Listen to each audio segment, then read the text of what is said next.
Now, I want to share with you guys a quick diagram of what your basic roof structure looks like, the components that make a good roof, and what to look for in these mobile homes. So basically, any roof has your plywood, your OSB, underneath as the base, right? And then you'll have your either some felt paper on top of the OSB or some type of weatherproofing paper or whatever you want to call it, sheeting, and then you'll have your shingles. So that's pretty much your basic structure of your roofs to have a solid roof.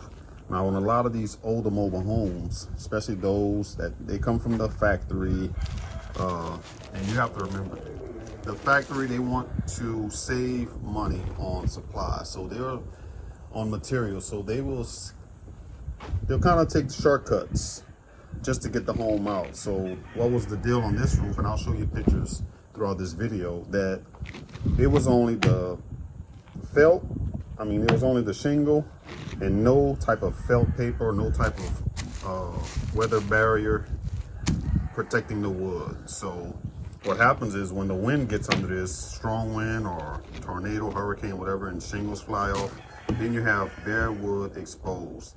And this is how your water gets in. This is where your leaks come from.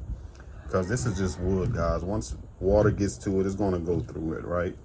So this is what you see on a lot of older mobile homes. You'll only see the OSB and no type of barrier, weather stripping or anything, and just shingles. So once this flies off, you're in trouble. This is when you'll start getting your leaks in your roof and everything else. So this is what was the issue with this mobile home. So we had to redo the roof to make it a solid structure again, to make a solid roof, and we don't have to worry about any type of leaks anymore.